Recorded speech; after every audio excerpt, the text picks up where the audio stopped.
I would like to apologise for my son's behaviour. He is a filthy little who's been a most of his life and treats me like a So, Doris Stokes, right, is dressed like a dominatrix, right, and she's dripping hot wax onto the naked torso of Arthur Millard. Yeah, of course he is. Right, and he, in turn, is being pleasured, right, by Dusty Springfield. Oh, Dusty Springfield's not dead. What? You twat. Dusty Springfield's not dead. Yes, she is. No, she isn't. She is! Of course she's not! She's dead! Of course she's not dead! Who am I thinking of? I don't know. Dusty Springfield's alive and well. And playing with Arthur Millard. No, she's not dead. Oh, God. Well, excellent. Oh. It was going so well, wasn't it? Oh. I like the bit up until then, though. Yeah. I like the idea of her and Millard. Well, that's all true. In a farm. We can't do that anyway. Still, see, you can't do that on the radio, talking about that sort of thing. I'll tell you what, though, if we're going to pick on a dead person, why pick Doris Stokes? I don't know. The one dead person you don't pick. I know. God. I'll have to convince her she's dead. But even in real life, she'd harness the powers of the dark side, so we don't really want her know. on our, you know, She liked the dark side. Getting on our That was backs. her favourite. She's getting on our backs. Don't get me started on that. Oh, goodness me, it's just nothing but innuendo Dusty and libel. I don't believe it. We're in trouble now. In trouble. Oh, God. You should have picked someone like Scylla, who is dead. Muff Shandy says turn it up. Earplugs are gay. Earplugs are gay. Hear what I say now. Earplugs are gay. Get them out the way now. Feel the need to make them bleed. My brain needs noise to speak. Motherfucker. The new single by Muff Shandy, Earplugs are gay. And the bloke with the gimp mask and the umbrella said, Doris, I'm not doing that. Gervais, we're leaving it. We're leaving it. Go on, sorry.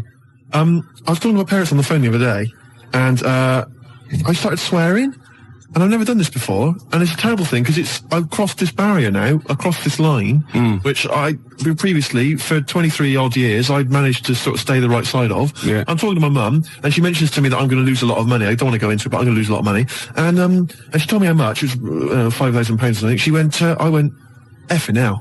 Obviously, I said the real thing, effing now. She just stopped, she just went, pardon me? And I thought, what have I done? I thought, I can't explain myself, because she didn't know that I knew those words. So I just said, well, that's a lot of money. That got you out of it. That got me out of it. Yeah. You know what I mean? That crossing that step. Yeah. It's quite a terrible thing. It's like, I look forward to the day when I can bring a girl home and say, look, I do know about sex. And twat. No, you can't. But, when I was a kid and I first went to senior school, I started to learn all these swear words that I didn't know. Of course you can say the word twat. Right. You're not meant to. I started learning all these swear words, and I went home and I started using the word twat. I just thought it was a slightly stronger version of twit. Yeah, yeah. It's a bit tougher for some reason. Yeah. And so I used to go around saying that, and I'd go, my sister would say, stop ruining my Lego, and I'd go, you twat. Yeah. And, make your bed, Steve, no, you twat. I'd say to my mum, right? And I didn't realise what it meant. Right. And my dad, right, he didn't really know much about swear words, so he started using it as well. He started going, oh, you twat, Steve. And, do you want to clean the bath? No, you twat. And we just started using it all the time, right? Yeah. So then at school, Mark Johnson told me what it meant. Yeah. Right? Obviously, I'm stunned. I'm thinking, I can't go around calling my mum a twat. Yeah. So I just stopped using it. Yeah. Like that, just stop using it.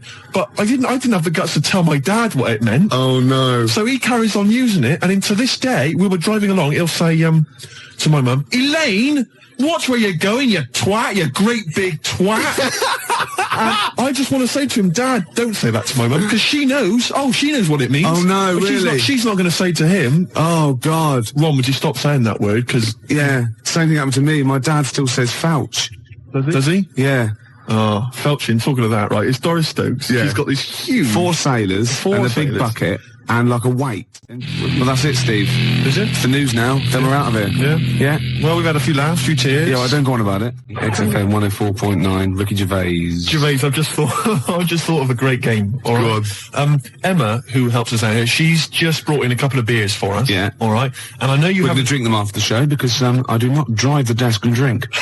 Absolutely. Yeah. Anyway, okay, don't pick it up. Don't pick it up. Okay, right. Because the thing is, there's a picture. All right. On the bottle, which I don't think you've seen it yet, have you? Right, and I guarantee if I turn this bottle round, you're going to start... Again, this is good radio, isn't it? You're going to start laughing when you see this picture. Right. Now, before I turn it round, right, hopefully you will laugh spontaneously. Yeah. It's a new competition, all right? You can fact us in pictures. You can send pictures in the post, all right? Yeah. Any picture which I can then, during the show, hold up and show to Gervais. If he laughs spontaneously, you'll win a gift. You'll win a prize. That's a great competition, isn't it? And great radio. And great radio. They'll be laughing at the picture at home, won't they? Exactly. They'll be going, no wonder he laughed. Look at that. Well, all right, there's simple things like that which don't work. But the point is... The point is, right... You'll still try, okay. Let's test it. He's going to turn this little chubby pint of beer around, whatever it is. Just calm yourself. Okay, all right. Don't want you to... Hurry up, I want to drink it. You ready? Yeah.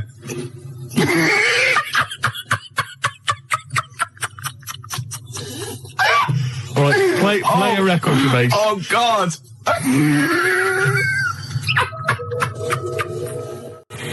Blur and Tracy Jacks from 1965 there. Hey. Cheeky little monkeys. Well, I think we've established ourselves there now, Gervais, as radio gods. As radio gods. Yeah. We've come up with possibly the most enjoyable radio game in the history of all things. Basically, what we want you to do is send in pictures, drawings... Is it as good as this?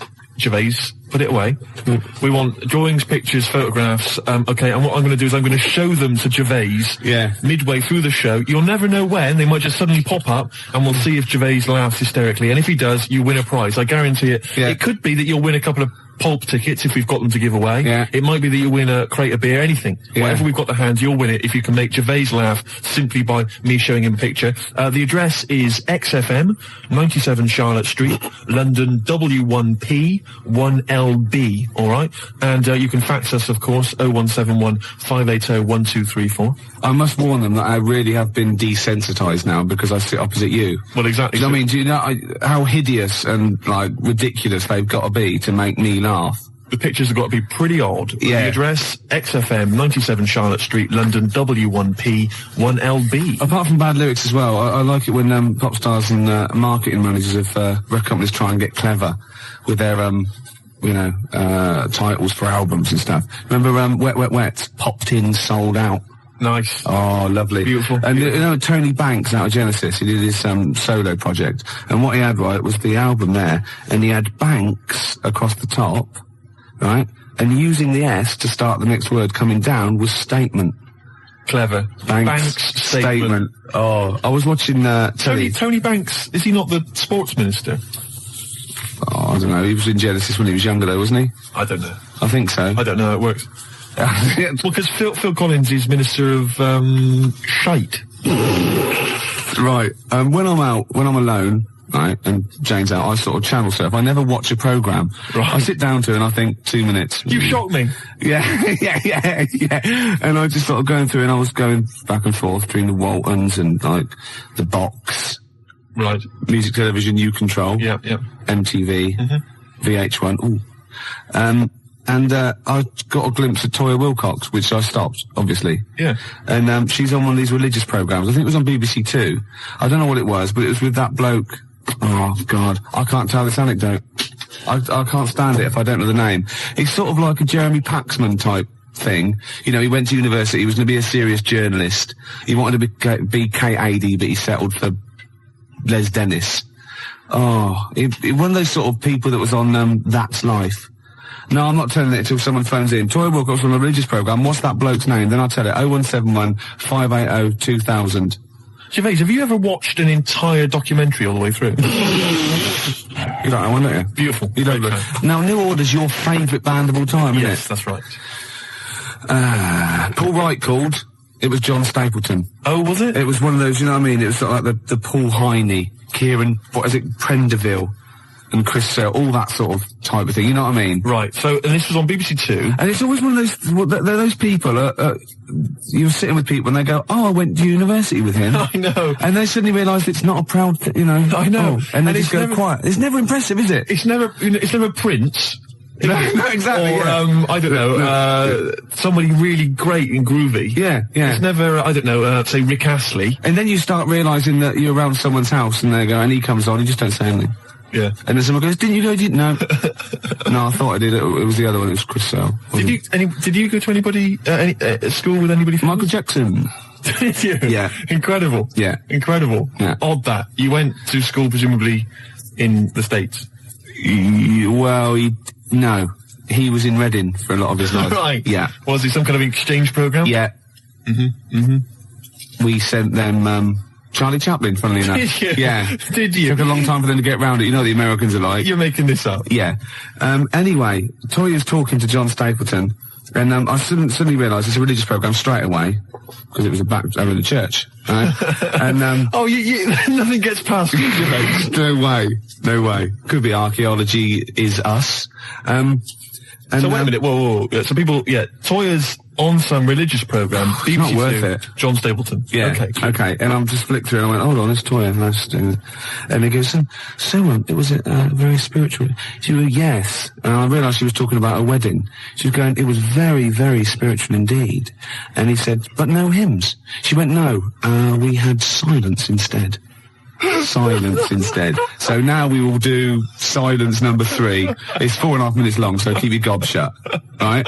And I think, oh, what is she talking about? He went, She went, people are scared of, that was Chris Eubank. Right? She said, people are scared of silence. What are you talking about? And then she said, the thing is, during silence, there's a lot of unconscious thought. What? You thought that you don't know you're thinking? He said, it was 3.5 minutes. I didn't think a thing during that. I better plug into my unconscious to find out what exactly I was standing up for 3 minutes. Going, who's the women in the hats? What are we doing here? What a load of pretentious twaddle that is. Well, I've never liked Toya. I've never liked her. Oh, she's alright. That's all the more reason to hate her. No, I don't hate her. All those people I just mentioned, they don't come close to Lenny Henry. I saw another bit of him doing his stand-up in America. Oh, God, it's so nauseating. He's got another series, apparently. Does anyone like Lenny Henry? Oh, well, obviously. It's a massive star. Does anyone listening to this show really like Lenny Henry? Yeah. Or, is there anyone that annoys me more than Lenny Henry? I should answer that one, shouldn't I? Yes. Do I win a prize? I think what you want to do there is you want to speak correctly. It's another simple thing, Gervais, which will help you out in your radio career. Oh no, I'm a Swerve Driver. That's 3 minutes 41. I've got to pick one. 7 minutes to the news. Gervais, whoa. Before you move on, can I just tell you, because we talked about celebrities and going to school with celebrities and things. Yeah. I have a very famous second cousin. Really? Yeah, I'm going to tell you who it is in a minute. Really? Yeah. And I've got the best joke in the world. Have you? I should have been trailing that. That'd have kept them on their tender hooks. Why are they sitting on tender hooks? So we've got... What are tender hooks? I think it's tenter hooks. I don't know what they are, but I don't think it's... What? Okay. 0171. Who annoys me more than Lenny Henry? No one. You've won that one. So don't bother phoning him. But who annoys you, the listener, more than Lenny Henry? Yeah. Oh, that's a good one. Clever. Because then it's thrown it to them. Yeah, it's their opinion.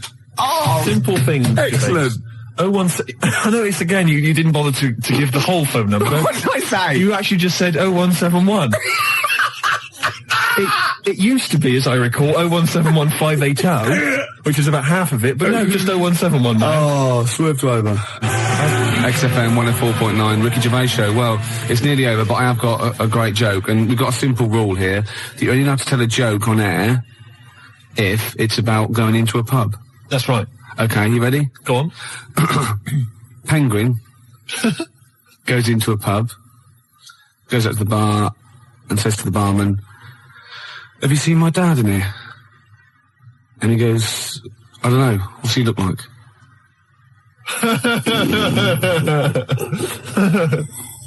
Yeah, no, it's not bad. It's all right. It's all right. I had a similar one about something going into a pub. I think it was a turd and a wig, but I can't remember what the punchline is. If anyone knows, 0171 580 2000. Something about a turd and a wig. Gervais, I've also obviously got my celebrity relation, which I'll tell you about in a minute. That's about it then? Yeah, we've enjoyed ourselves. Oh, dear. Bald character, once drummer for Genesis, is more annoying. Who's lost this for? Smoked fish. Oh, what? What's this, Emma? That is what tenterhooks are. Oh, what are they? Oh, tenterhooks are what? It's what smoked fish are hung from. Excellent. And bald character, that is, he's more annoying than Lenny Henry. Henry. Okay. What's drummer for Well, that's Phil Collins. You can't say that. Of course you can. I can say Phil Collins is more. It's a matter of opinion, isn't it? Yeah, but he said that on the phone. He said, please don't say that, it's a bit mean. Phil Collins is a deeply boring man. Anybody can say that. I won't say who it is who said it then. Okay. We've got out of it, haven't we? Joe Pasquale is less funny.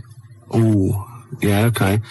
Who's that? I mean, the point is that you can say that Phil Collins is a bold, boring man in the same way you can say Andy Peters is a raging...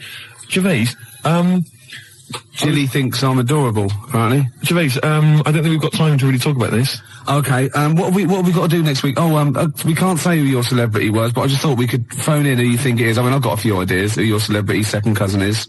Your mum. Mr. Ed? No. Godzilla? No. The point is that this is a real celebrity, so, I mean, okay. Celebrity. So, I'm not making it up. It's not going to be as exciting as, whoa, it's Elvis or whatever. It's not that goofy, but it's still... they do share some of your genetic material? No, you wouldn't know it. Really? No, Normal? You will, yeah. Symmetrical? Really? A good-looking person. Blood reaching the surface? A good-looking person. Really? Yeah. Fantastic. They probably denied your existence, or they're obviously going to deny that they're related to you then, aren't they? Well, I'd say I tried to get some of their money. No. What else do we do? I'll send me some hideous pictures. Yeah, I'll just give the address again. XFM, 97 Charlotte Street, London, W1P. I've got to go to the pub. 4 o'clock again. Yeah. One computer's not working. Is it not? No, this all sounds funny. What's that one? Is that the one I listen to? Just press a few buttons. No, I put it on there. What have you got? Desktop. I don't know. I don't know what these do. Is your mic working? Sorry, I got a bit of a cold. Oh, God, I had a big list of things to talk about as well. Did you? Yeah. Oh. No. Rocking from the Crypt. Oh, it's a good start. On a rope, yeah. Which is appropriate because we've got a little Gravediggers track to play later, haven't we? Oh, yeah. Called Suicide. It's one of my favourite tracks, Gervais, by the Gravediggers, but it has got a bit of bad language. Well, that's okay because you've played it to me a couple of times and I reckon I've got it off pat. Really? I'm going to be bleeping it out live. You're going to do a live bleep Yeah. out? I should say, we usually have a few beers and we get throughout the show and I get steadily drunk, which is unprofessional. This saved a bit of time, turned up pissed. You turned up drunk today? Yeah, so that's I'll tell you what. I'll be honest with you, Gervais. Normally, if someone gets drunk, their speech begins to slur. Yeah. They talk rubbish. Yeah. No difference. No, with you. that's the beauty of it. Yeah. That's the beauty of being me. Yeah, exactly. How drunk are you? I had a little bit of wine. Did you? Couple of glasses? It's a lovely... I might get a little bit melancholy. What about the little baby kangaroos have to crawl all at their mums? I help them. Got a fax here for you, Steve, actually. Oh, lovely. Good news. It's from Becky. She's listening to us in bed. She's been a bit lazy. She's been on holiday. And she wants me to dedicate a song to... dedicate it to Skanky Steve, because he is an alien. And she's been a little picture of you, Slimy Steve. Isn't that lovely? And she wants me to play a Subterranean Homesick Alien by Radiohead. And that's sweet. So people do think of you. Lovely. And I got one from Laura, says to Steve, you still sound as stupid as ever, you asymmetrical, asexual, rabid, anemic, flea-ridden deformity. Oh, see, you have got people thinking of you. See? Yeah. I'd rather they didn't. Baby Bird, and if you'll be mine, then I'll be yours. And Baby Bird was actually in this week with Claire. Was lovely, he? Lovely man. Oh, Baby Bird was it at XFM? He's very nice. Is he? He's got a beak and funny little claws. Oh, Rick. I know, it made me laugh. It was oh, my God, we're desperate. Used to be an We're desperate men, Rick, if you've got to resort to that kind of I called him gag. Baby Bird, he went, I've never been called that before. Which is bizarre. But there's a band called Baby Bird. He's called Stephen. Can you go to turn that down next door? All the time to a playing show. music, aren't yeah, it's Emma, it's not on. That's insane. I can hear a throb from the other room. Yeah. Someone's got... This is insane, Gervais. It's like trying to host a radio show. Yeah. And now he's laughing. Yeah. Oh, well, anyway, it's all going to be... we're going to play a track that you've brought in. That's right. Go on, what is it? It's a fantastic tune by the Gravediggers, part of the Wu-Tang Clan rap collective. Yeah. Right, it's from their album. Not to be confused with the Wu-Tang Clam. That's a little shellfish. Yeah. That's into rap. Yeah, it swears a lot. Yeah, yeah, terrible, yeah. The track is... Got a muscle posse. The track is beautiful. You've probably heard it on the dance floor, maybe in some indie club. Yeah. 1-800-SUICIDES. Yeah. Now, I would stress, Rick, it has got a bit of bad language. I know. I mean, I've listened to this twice, and I reckon I've got got it off pat, I reckon I'm going to pull the fader down at just the right places and go, okay? Right, you're going to sort of bleep it out. And if it goes wrong, so what? You know, that's real. People have a problem with swearing. I don't. Do you? No. I mean, I'm doing it because it's rules, and, you know, the great thing about we want to stay on air because, you know, we take our job seriously. We do. And, you know, I think we're sorry, excuse my French, bloody good DJs, Well, I think you're absolutely right, Rick. Yeah. Let me shake your hand. Yeah, all right. There we are. Yeah, A good shaking of a hand there. I love a bit of rap. That wasn't actually French. No. Was it? It's weird, that, isn't it? Pardon my French. People always say when they maybe say bollocks. Excuse my French, but le plume de ma tante. Hey, come on, language. We'll be learning a little bit of a foreign language later. I've brought in Instant Yiddish by Fred Kogos. I've always wanted to learn Yiddish. Really? Yeah. Narishnek, foolishness. Some glick, some schlimmen, yeah, for better, for worse. So I'll teach you little useless phrases like that, out of the old Instant Yiddish book. But first, what was this? Gravediggers. It's Gravediggers. They're keeping it real, they're keeping it raw, so there is a bit of bad language. Yeah, well, mine's raw. You've been keeping it raw? Yeah, of course I have. Right, I'm gonna have a go at this then. Alright. Right. Don't get nervous. No, don't, shut up. Right, I've got to do this. Shut up then. Don't put me off. I've got to concentrate. Bleep it out live. I will, yeah, shut up. Alright, is it going? Oi. Okay, take it calm. Take it calm. Alright. Well done, Rick. No, it's very good. No worries.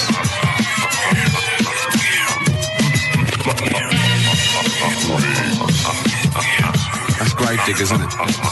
What's that called? 1-800-SUICIDE. I'm going to buy it, I think.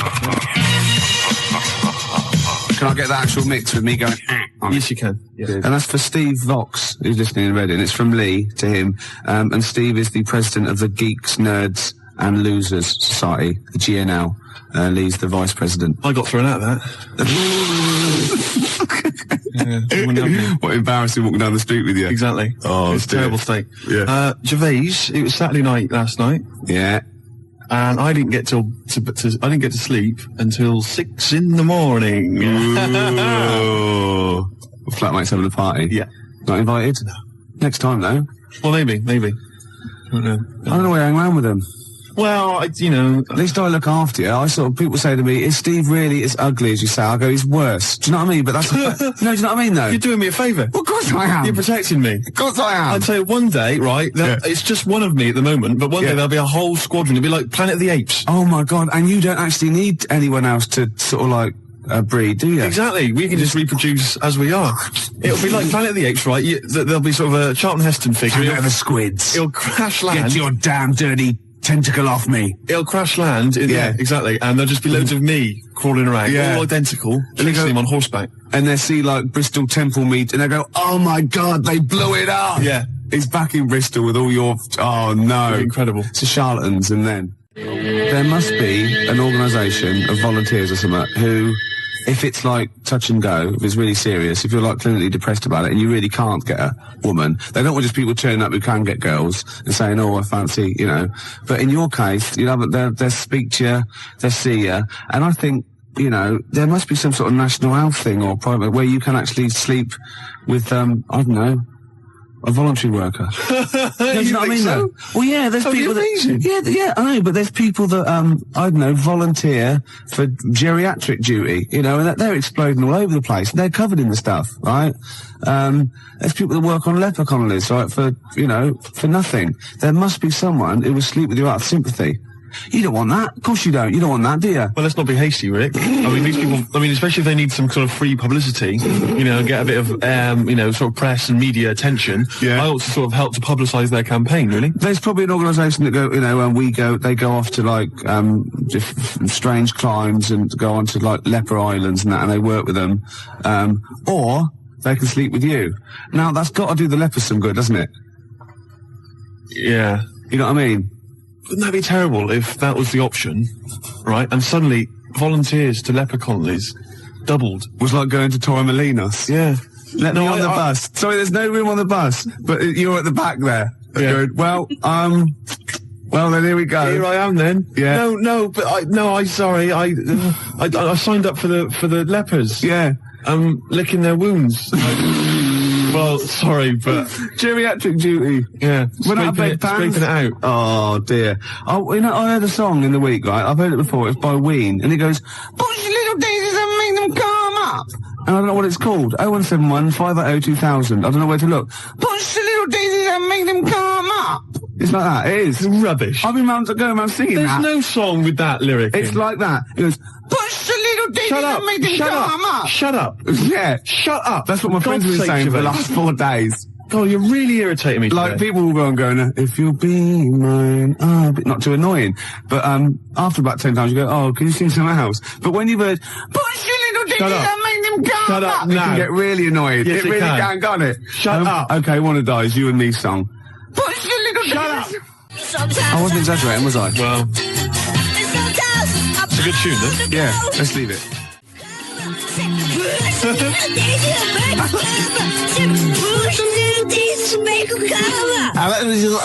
It's great. That's just going to gag. I love that one. It's great, actually. Maybe we should play it again. Well, maybe later on. I'm not that mad about it. Actually, Oh, I like that. she's not quite as irritating As me. No, Generally. who is? We were talking earlier about how hideous you, how you look, and you can't get a woman because you're quite nasty as well. And Emma, our producer here, who thought, "Oh, look, this is not fair," because Steve is quite affectionate. When you get to sort of know, like E.T., when you first watch E.T., you go, "Ugh," and then by the end you think, "Oh," do you know what I mean? It sort of like gets that deeper. And she went, "I remind you, Steve, what I said when I first met you," and this is like her best, stab at a compliment to make you feel better. She said, "I thought you're really not that ugly." So the assumption is I am ugly. Yeah. It's just not as bad as it's made out. And that's like, you know what I mean? Yeah. And she's like, "No, don't be silly. You're really good. You're really not that ugly." Yeah. It was a good effort though, wasn't it? Yeah. That was nice, Emma. That was really nice. It was a Cheers, good mate. effort, but it was shallow and futile. It doesn't mean anything. Look at his little face. Oh, Look at that fax over there. Check that fax out, right? Too Ricky, Steve's skin problem closed up was actually What they've got- silicon what carbide they've- particles. Someone sent in a fax, right, and they've got these sort of hideous kind of mutated cells, or whatever, and they've put on the fax, "To Rick, Steve's skin problem closed Yeah. up." You've never said I've got a skin problem. No, I haven't. You haven't got They're a skin just problem. assuming. No. It's almost translucent, his skin. It's very pale. It's like, those newborn fish when you can see all the hearts, can't you? All the hearts. Well, in many fish. They've got one each. Lots of fish, lots of hearts. Gervais, shut up. You're irritating me now, and you're abusive, and you're just winding me up. Oh, No, I'm a little bit offended by I it. know. You should be. But what about this charity thing? There must be one. 0171 580 2000. Oh, that would be That'd be great. fantastic. And it'd be like £1 fix. You'd write Yeah. on the little form. Yeah, what about, yeah. And you could get friends and relatives to sponsor you. Would that be per stroke or per shag? I think it's for the whole thing, Yeah. the whole event. Yeah. It'll be a big event. You know those guys, I think it was a hoax, but they were going to televise the first moment they lost their virginity. So they were going to broadcast it down the internet, all Yeah. right? And they were going to have sex on the internet live, and everyone was going to applaud and watch and pay for it. Maybe I could organise that as well, make a bit of money out Yeah, of but it. think of the technology by then, though. Be incredible. They would just be able to think it, wouldn't they, and see you losing your virginity. And they all have big swollen heads. You might be good looking in the year 2090. You never know, because it's all well, isn't it? In Bristol, you're a good looking fella, aren't you, in I'm a Bristol? good-looking guy. Yeah. Oh, this is Bell and Sebastian, the boy with the Arab strap. This is for Jim Hobbs. Who said, who said, "Can we hear more about Jezuk?" And I better tell people now, we've had a lot of factors about Jezuk. Jezuk is spelled Jezoc. I made it up. That's how it's spelled. Okay? All right, Gervais, you'll tell us a bit more about Jesuit, will you? Oh yeah, I've got a whole new storyline. Before you carry on, 0171 580 2000, I've got some sponsorship forms already printed up. So just give me a call, I can post one to you. I will sleep with Steve, or I will go and work on a leper Connolly, Billy, Oh, shut up, play a record. Scottish bloke with a beard with his legs falling you off. drunken sot. Gets quieter and quieter, doesn't it? A couple of phone calls. Rob phoned and said, "Slap Steve for saying 0181 instead of 0171. See, it's the single most important thing. The number is 0171 580 2000. That's why you don't hear me mucking that up. Do you know what I mean? I apologise. Pump Ricky with more wine and challenge him to quack over the Out of Nowhere League. So what? I don't know. I've start that sentence again. What, that was a sentence? No, shut up. I had something to say then. You are drunk. Oh, yeah. I can smell it shut on your up. breath. Shut up! I can smell it on your breath, for shut up. God's sake. Don't wind me up, man. Yeah, I've got this new storyline for Jezuk. I want help with it. What it is, right? I think it starts off with this villain, right? Jezuk brings him in, right? And he's murdered maybe a little kid, or or someone's husband. The woman's there and she's terrible. Well, you would be. Yeah. Right? So. Jezuk's in there and he goes, don't worry. He's gonna, by the time he gets out, Steve will have a girlfriend, right? She goes, oh, right, it won't be my boy back, will it? No, but you can have one of mine. I've got loads or something, right? Anyway, he goes to the court, right? And he's only tampered with the jury and he's a nasty piece of work. Oh, not the murderer. Yeah. He walks free and he sort of like winks at Jezuk on the way out. Do you think Jezuk's gonna let it lie? Jezuk's not going to let that villain, what, has he got a piece of evidence? Well, no, he goes after him, shoots him anyway. Because, it's just redundant. It turns out the bloke didn't actually do it. But, as Jezuk says, better, kill innocent people than let one, guilty person go free. That's Jezuk's philosophy. Yeah. And shoot first, ask questions later. You don't want to be stitched up. He's got a reputation. And then he gets off with a woman, and they have another kid, and it's all right. Yeah, I'll stop you there. Why? Jezuk just killed an innocent man. He's your superhero. He's your heroic, hardboiled cop. He just killed an innocent man. I'm a little bit disappointed. Oh, so he's got to be perfect, has he? Well, I'm just a little bit disappointed. Well, no, he can't be perfect. He's got things to do. We know he's got problems. He drinks too much. He kills innocent people. You go out there every day. See how you survive. Yeah. Do you know what I mean? Yeah. Yeah. We got Mama Said Knock You Out lined up. It's one of our joint little favourites. We like this one and we like some other songs, don't we? Yeah. 'Cause we're like mates. I got a little plot. Yeah. Right? It's Jezuk, right? And he retires. He just gets out of the whole thing. All right, that's for the final one. We've pulled a discreet veil over the whole Jezuk debacle. Right. All right, is that okay? Yeah. Rick, forget Jezuk. Right. Because I've got my own show. I'll be telling you about. Have you really? Yeah, it's fantastic. Am I in it? No, not really. Something to do with... Right, okay. It's a genuine one I've come up with. You know this song, right? Mama Said Knock You Out. I like to, shadow box that. I've been working out today on the big bag, did a bit of boxing, because I'm in training. I challenged Canfield to a fight when I was pissed. Thursday night, he was swaying. I challenged him to fight. I offered him £1,000 prize money. That was the purse. Whether he won or lost, he still said no. Well, he's a wuss. He's about 14 or something. Yeah, but he's about 6 foot. Yeah. Maybe he was scared of killing me. Yeah. Jezuk is not scared of that. Jezuk's gone. He's out of it. Okay. There might be a comeback special one day, but thank God he's Let's gone. work on it. Well, that's my challenge to Canfield. You know what I mean? Said knock you out. Yeah, I'm putting it out. I'm putting it out over the airs. Yeah, you're keeping it real. Death Row, Puffy and all that, and Tupac, and that's like me and Canfield. Oh, that's a fantastic idea. I'm saying, come and get it, Canfield. I'm saying, I'm here, you know what I mean? That East Coast, West Coast rivalry we can recreate amongst DJs. Yeah. Steve Lamack, outside now, have you seen him? He's a weedy little dweeb. Yeah? Oh, fantastic. You can't actually say that, because, he's a nice guy, and... well, maybe so. Yeah, so you're going to fight Lamack, I'm going to fight Canfield. That'd be brilliant. Let's keep it within XFM. Crowley. Yeah. Remember he had a fight once at school, and his defence, lucky he had a hymn book on him, and he hit the bloke in the nose with the hymn book. So you don't mess with Crowley, because he's probably carrying, Bibles, hymn books. He's loaded, he's got some kind of religious paraphernalia with old parchment papers. Yeah, crucifixes. Paper cuts are the worst. Oh, nasty. Oh, imagine that, a little bit of papyrus across the eyelid. Oh, you don't want to mess with Crowley. No, I'm saying Canfield, come and get it, you know what I mean? He hangs out with his Deftones and all that lot, right? Yeah. You know what I mean? Should we just ask out? Who should we threaten out? Who else can we threaten out? Well, let's not go too mad. Well, what about Henry Rollins? Wow, I made a mistake. I don't. I made an error there. There are a lot of people I could have chosen. Jarvis, for instance.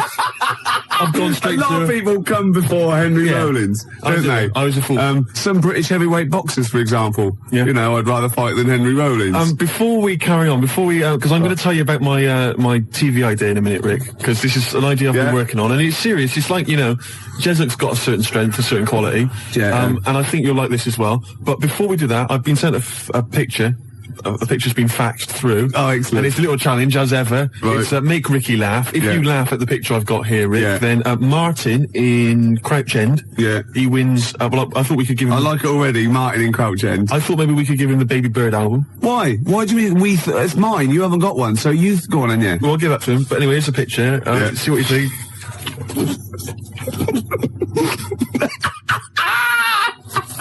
I like it, because there's a little explanation as well. And it's subtle, because I had to get right to the end for the big line. You're not allowed to see this. No, that is fantastic. So well done to Martin. I think he wins an award. Yeah, he does, yeah. Yeah, okay. So if you want to win something tasty, give us a call or fax us through a picture. 0171 580 1234. Your pictures, please. Make Ricky laugh. You know your idea of this new show, which I haven't heard yet, right? But we should start getting together all the other stuff, or we're going to get ripped off. I sounded just like Albert Tatlock then, in the early 80s. Oh, we should go. I love that fact that you sort of, maybe you've got a sentence, it's got 15 words in. You reckon, well, if I get out an average of 5 coherent words to every 15 that I need to say in a sentence, that'll be enough. God, right. Jam or ISIS? Either one, both rubbish. Oh no, come on. They're both good big bands, aren't they? Alright, Gervais, next let's talk about my TV idea. Okay, let's do All Around the World, because it's probably going to be big all around the world, isn't it? Before that, the Jam, All Around the World. Got a fax here from my mate Nick.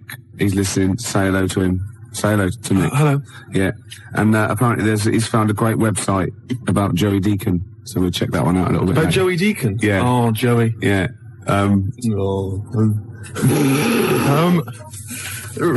We've had loads of ideas, haven't we, in the past? Yeah.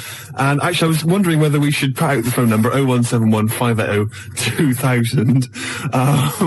The reason being that you might perhaps want us to perhaps relate an old anecdote that you once heard on the show that you'd love to hear again. We could recreate the golden years. We could recreate some of the classic moments from the Ricky Gervais show. Yeah. And also, of course, we've had tens of thousands of ideas for products, for services, for TV shows especially, and board games, all kinds of stuff. I mean, we've come up with one recently, haven't we, that catch on. Sleep with me or play with lepers. That's right. I mean, that is a good service, isn't it? It's an interesting show, that. I imagine that's at Channel 4. Yeah, definitely.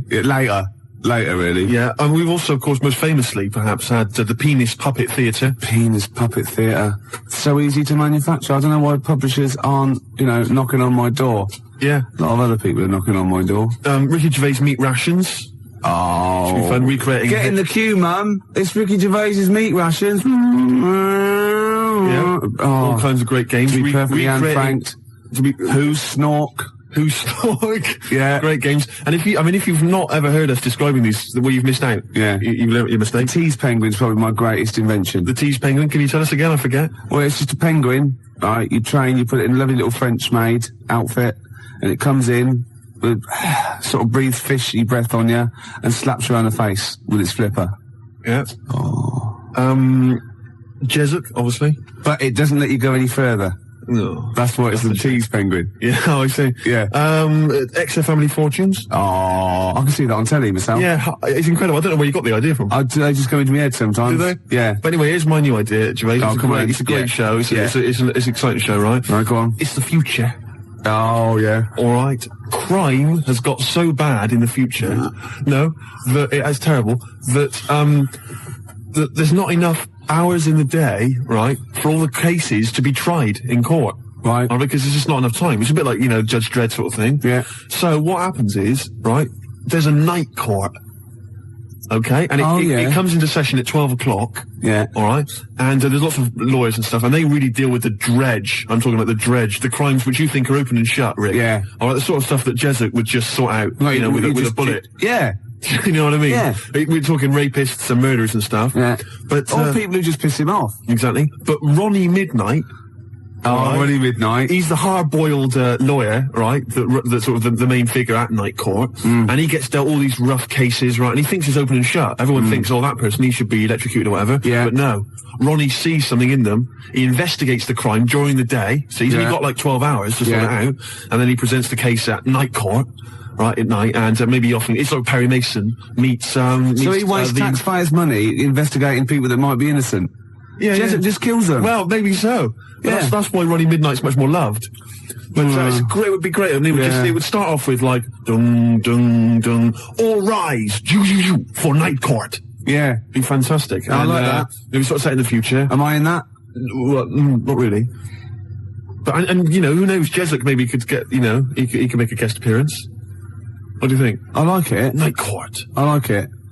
I Quite don't. good, isn't it? Yeah. What's the problem? This rubbish about all this taxpayers' money investigating whether they're actually, you know.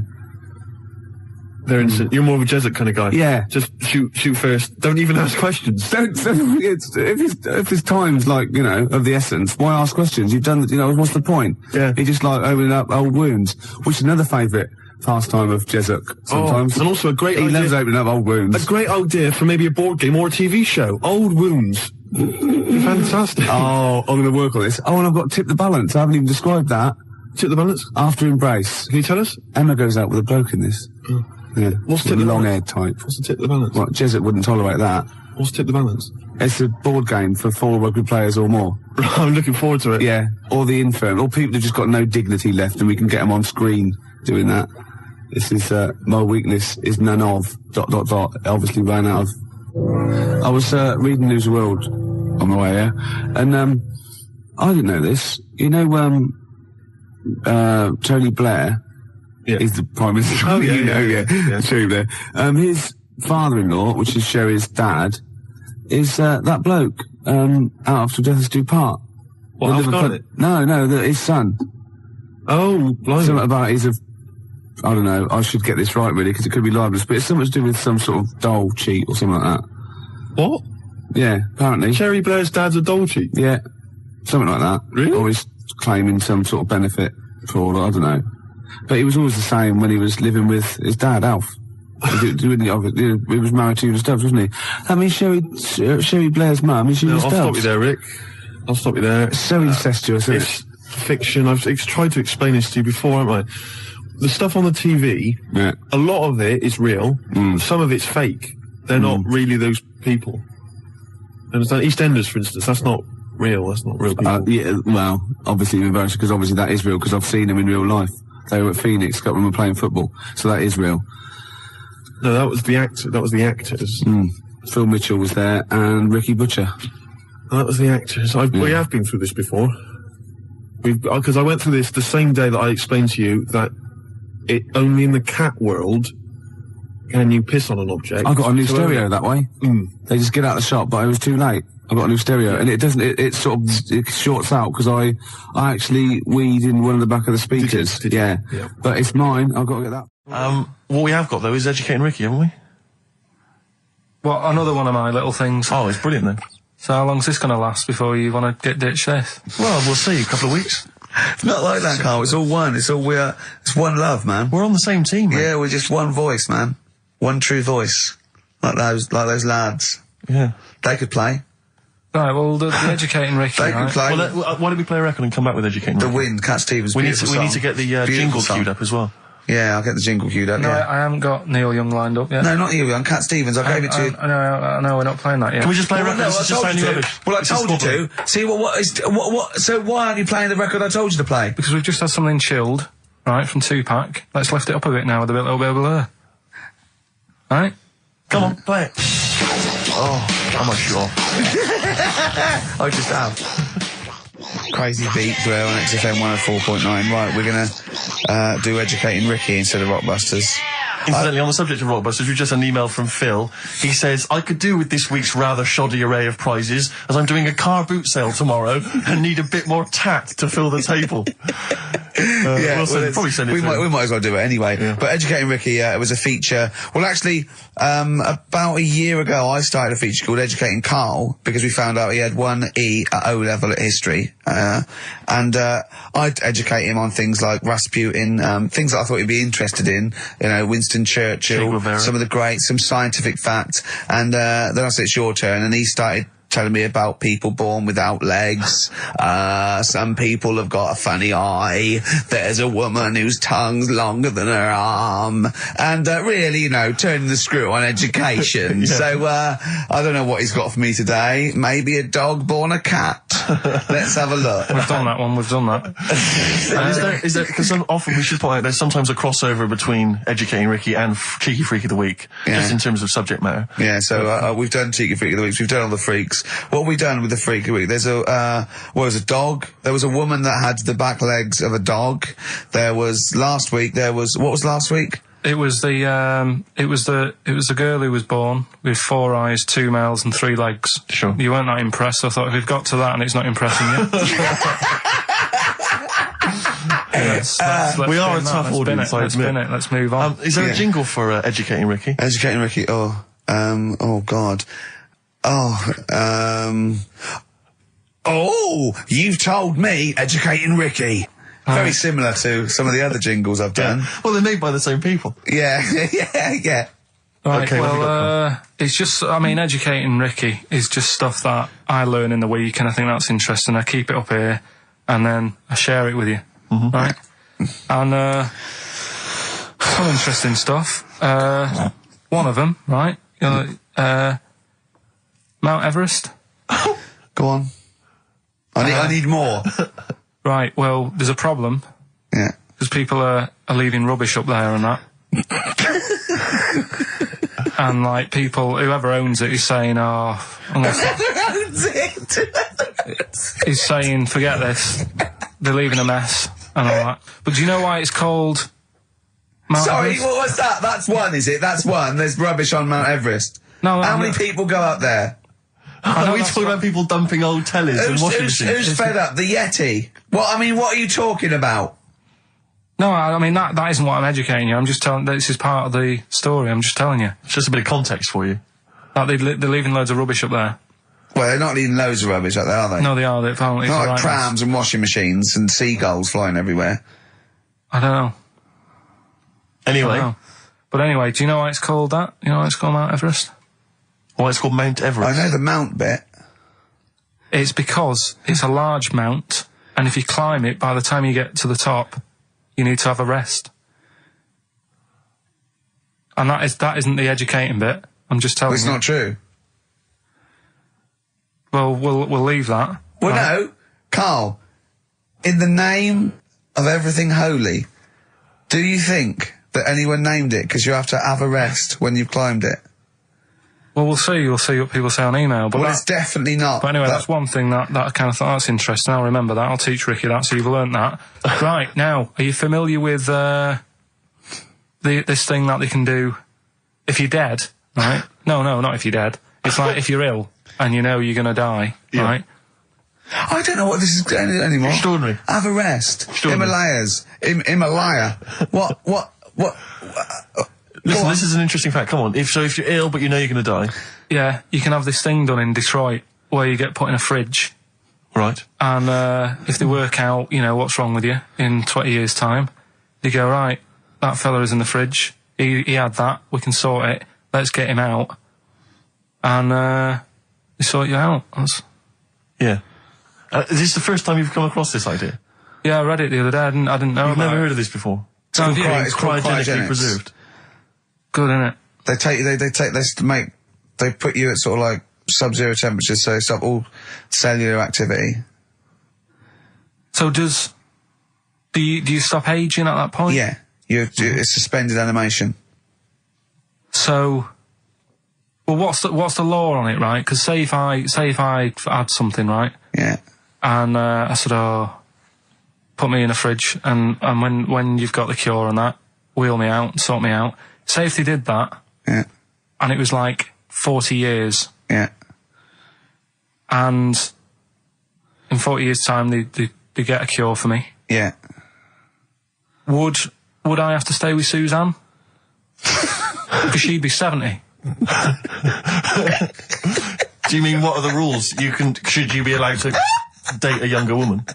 Well, it's not fair, is it? It's like good news, we sorted you out, but... I don't think she'd mind. I reckon she'd have the best 40 years of her life. Yeah. And plus, they're never going to find a cure for what ails you. That is genius. That is brilliant. You come out, you're cured, and you go, oh no. I love the fact that's what he'd be lying there. If you could think while he was in that state, you'd be thinking, oh God. She's losing her looks. Yeah. Just, oh dear. But everything else as well, like, my job wouldn't be here. No. No. Although the figures would have gone up a little bit. Flat's probably gone or knocked down or whatever. Sure. Yeah. Most of my family would be dead. Yep. So what's the point? What? How do you know about it? Who's done it? Well, famously Walt Disney, apparently. I mean, Walt Disney actually did die, but had his body preserved so that should they one day be able to bring back people from the dead, they need Walt Disney. Hang on, who do we have? But with him, nothing is going to change, because when he comes out, Mickey Mouse will still look the same. Sure. Unplug and all that. Play a record! I don't know where your mind is. Play a record! It's brilliant, you just say words! It's the Everest! Yeah. They've cloned a man moth. No, but that's the sort of thing I think we need now, right? We've covered a lot of stuff. What, education? Teaching, yeah. Well, okay, what do you want to know? Don't know. Have you got something? Can you educate us on anything? I've been reading bits So and could we bobs. bring back just for one night only, educating Ricky? Oh, I'm excited. Yeah? Do you think it warrants that? I don't know enough about it. Do you know what I mean? About what? It sounds perfect. Play the jingle. Educating Ricky, he's getting smarter. A couple of things happened in the week that I read about. Okay. Keeping up on what's going on in that. Sure. Yeah. One was about that Galileo fella. Okay. Was it about 1636? Was it? I think it might have been not earlier. bad. Go on. Did some stuff with light and that. Yeah, he did lots of physical experiments, yeah. Is that it then, Carl, is it? He did some stuff with light and that. What did he do with light? What was that? Well, I think he invented the first... Telescope. Telescope. So I think it's a particular lens though, and he did experiments where he dropped famously two different weighted balls from Pisa, and they hit the ground at the same time, showing that it doesn't matter, the weight doesn't matter, air resistance does, and stuff like that. I think he probably explained it a bit better than that. Yeah, but I'm talking to Carl. Sure. Did they need to know He's stuff? just thinking about pizza. Yeah. Did they need to know stuff like that back then? What do you mean, did they need to know stuff like that? It's just... There weren't people going around going, I've got to drop these two things off the bleeding tower of pizza. I just don't know which one's going to land first. Yeah, I need to know. Why do you need to Bring know me that? Galileo. Yeah. It's for a bet. Yeah. No, but if I was knocking about then, I'd be like, stop messing with that. We need a telly. Or, do you know what I mean? I bet he thinks the Flintstones is real. I know. That'd be brilliant. That's what I'd do if I was a caveman. I'd make a telly out of rock. Yeah. And a pelican And a as car a that I cement just mixer. ran along the road with. Yeah, exactly. Yeah, we need a car. Yeah. Well, we haven't really got the internal combustion engine. Can you stick your feet through the bottom? Yeah, just get me a car, for Christ's sake. Anyway, so I learned that. And then, What? He learned his name. Yeah. Other people I learned the name of this week. Oh, if a chimp could watch telly. Go on, Carl, go on. and there was also a fella in the week who said, that women shouldn't be wearing trousers. Why? Because they don't look good in them. Right, and who was this man, and from what era did he- French fella. Last week. Did he mean walk around naked? He just said, women should wear skirts rather than trousers, because no woman looks good in a pair of pants. Right. How old was he? He was probably about 67. Uh-huh. About that, 67, 68. Yeah, yeah. Wasn't happy with that. What do you think? What do you think about that? It's rubbish. Yeah. These are the only things that have caught your eye over the last couple of weeks. This is the entire news. Galileo did something with light. A French fella said women shouldn't wear trousers. See, that to me wouldn't pass as education. It's not education. I don't know where you could ever use that. I don't know when that would ever be applicable to life. I just like reading stuff that sort of reminds me of, do you know what I mean? If I read it and it gets me thinking, I think that's a good little piece. But I mean, but surely can't you just sort of like sit near something that vibrates to keep your brain going, or shake your head every now and again? I mean, what does this do? You mean it makes you start using your brain? But what aspect of a Frenchman said women shouldn't wear trousers got your mind working? What questions were you Because I asking? thought after that? that's a bit daft, isn't it? Right? Yeah. Okay, it ends there with me. There's nothing else. There's nowhere else for me to go on that. He closes Your the mind's still worrying. Yeah, go on. What do you think? Let's go through this. Oh, I wish we could download his thoughts. I know. Just watch it. Yeah. Wouldn't it be great, like a DVD? And Like a cartoon. imagine that extra footage on the Office DVD. Yeah, Carl's brain. That would be With a commentary. amazing. Oh, with a commentary. Go on. Women wearing trousers and that, right? On the estate that I grew up in, on, right? There was a woman about 4 houses down, right? Rough. She's the one She was, or the estate? She was, right? Yeah. She's the one whose kid took a horse into her house. Yes. Right. Now, we won't go over that again. No. If you're a new listener, I think we covered. I think they get That's the all you idea need to know. Right? Yeah. Now, she used to wear leggings. Yeah. Now, they're a bad idea. They are a terrible idea. I agree with you there, Carl. If you're a lady of What the colour? normo persuasion... Were they pink? No, they were sort of black, but with all bits on them. Oh, right. You know what I mean? What, toast and Just horse bits. droppings? Yeah, go on, yeah. And she used to, she's quite a big woman. Sure. Pauline Quirk, I think Yeah, we described her as. Look like a light bulb, which It was is those kind of bending over women in that are leggings. attracted to leggings. Yeah, I know, yeah. They are drawn to them like a moth. That shoots on a flame. Yeah. She used to wear them, and that's what I remember when I read this piece. She used to work on one of those sex line things. Right. Right, she used to do that. But What, was she, an engineer? the weird thing with her was, she had big eyelids. Right. Go on. That were too big, and this is what I was thinking. What right? do you mean she had big eyelids?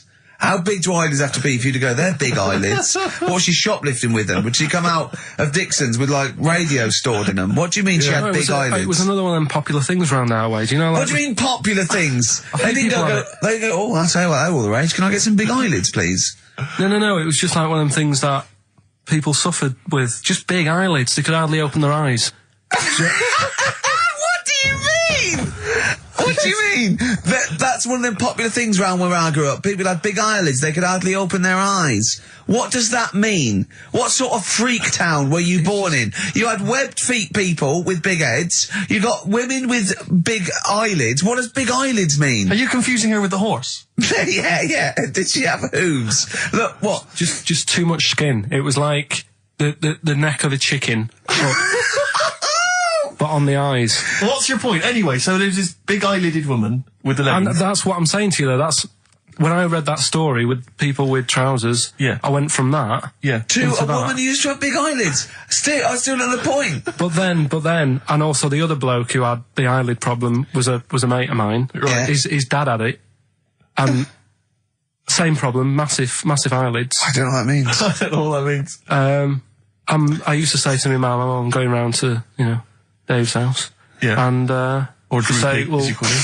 that's all right, but make sure his dad doesn't take you out in the car because he could hardly see. He had to have his head. He had to tilt his head back to keep his eyes Make open. sure! Did he have a couple of matches with him at all times? What a load of gobbledygook. This began as educating Ricky. I know, So it's what, like he was people thinking, with eyelids. but it's like you're supposed to make that leap as well. Yeah. If I mentioned the trousers, Ricky will probably be thinking about people with big eyelids and women wearing leggings. Play a record, Carl. Got nonsense. Adverts. No. Oh, all right. Before we move on, was the Sharks article interesting? Did you learn anything? It's pretty good. Was it? Yeah, I'll was teach you something about that later. Oh, okay. Is this educating Ricky? It wasn't, but I can teach you a bit. Yeah. All right. That's good. Play some ads and that. Play some ads on a tune, and then have we got maybe a competition? Yeah. All What right. we got? We're all looking forward to that. All right. Fortune Faded, Red Hot Chili Peppers, and XFM 104.9. I'm Ricky Gervais, with me Steve Merchant and Karl Pilkington. Back for 2 hours a day, then a Monday off. Conning the management, baby, and sending this station spiraling down into the depths for his greed and selfishness. Yes. Okay. Tell you what I read about. on the Sharks, way. monkeys, or jellyfish? It's 10 past, isn't it? We haven't done a little bit of knob news. No, we haven't done no news, no. But It's been 3 months. It's been 3 months coming. There's this thing. I don't know the full story. I don't know how it happened, right? But little Russian fella. Yeah. He was sort of having sort of emptying his bladder, right? And Yeah. somehow electrocuted himself. Right. and sort of did a bit of damage. How did he smashed I don't onto know, some I don't live know. wires or Something like that. So Did anyway, it damage to himself or to an electric fire or something? no, to himself. To himself. Yeah. And so the doctor Didn't slip and curling tongs went up his arse when he was pissed, because that's happened a lot in Yeah, we've all been hospitals. We've all shoved the old curling tongs up the arse when having a piss. right. So I can't even be bothered. No, go on, we're interested. We're interested. Well, come on, we're interested. Don't You do can't that. be bothered, you get Mondays off, do some work. Right. So anyway, so the doctor says, "Oh, it's not looking good. We'll have to take that off." What? And he's like, Novectomy? Yeah. Really? But the funny thing is, right? Nothing funny about that. They've done. You're doing me head in. You're doing me Just head tell in the today. story. Just doing me head in. Well, you can chill out on Monday. I've only got 15 minutes, but I'm going to talk to you every Saturday. I'm going to get the money's worth out of this, because you get Mondays off, and I can't bear the fact someone getting away with something like that, because it's terrible. So you're going to stick this out, or you're going to have to work Mondays. So take it on the chin, right? Okay. Just finish the story. Yes. I command you. Just do it. Anyway, so they said, he said, you know, will you be able to sort me a little knob out? A prosthetic No. cock, yeah. Yeah. But they put him out Yeah. for the operation. Yeah. He woke up, Yeah. right, and he's thinking, oh, thank God that's over and done with. Yeah. They've only grown it on his arm. What are you talking about? You twat. Shut the you're an idiot. What do you mean they've grown it on his arm? Apparently, like, that's the way they do it. Oh, yeah, but to then put it on, that wasn't a mistake. It wasn't doctor going, did it go there? Some bloke I didn't do a degree. Are you a real doctor? Yeah, yeah. But why put it there? Because it's got to grow, it's got a graft there, so where they can control it. To skin tissue. But on your arm. Well, But they're On going to your remove it back or- from the arm itself. What do you mean on the back? on your back. Somewhere, well, we can't wear a t-shirt. Yeah, but you could have ridiculous. a He's in hospital. but this way you can still have a little tug, can't he? But they'll leave it there for quite a bit. It's not... Do you know what I mean? It's not going to be like, oh, it's just there for a few days. Yeah. It's there for a bit. That's not good, is it? So he's got a cock on his arm. Yeah, what's up with that? What do you mean, what's up with that? Well, I mean, you could say it's a thumb or something, couldn't he? Yeah. But they remove it. Be good And for attach hitching. it down wouldn't it? below later. If you had a knob instead of a thumb and you went hitchhiking, just tickle it. They can see it like a mile down the road, couldn't they? Posting. Yeah. If I'd lost my knob, I'd go, oh, I'm not going to have all that stuff. Just whack a pair of tits on me. Do you know what I mean? I think, oh, just forget it. But why not just put it where it should be straight away instead of messing about? Where should it be straight away? You know. On the forehead. Listen, are we doing a competition? Let's play a tune. Let's Come on, Carl, you can't be bothered. Right, Alright, okay, we're going to scrap this and you're going to work Mondays again. Modest Chambers, Kings of Leon on XFM 104.9. I'm Ricky Gervais, with me Steve Merchant and Karl Pilkington. Steve, Yes. I want to talk to you. I think it was, might have been Wednesday night. I was in the pub. Phone goes. Carl goes, "You watching that thing about Parasites?"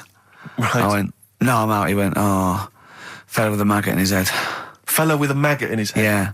And they go, "Oh no, he's pulling it out now." Oh, God. I said, "Well, I'll get it. I said, "Yeah, see you later."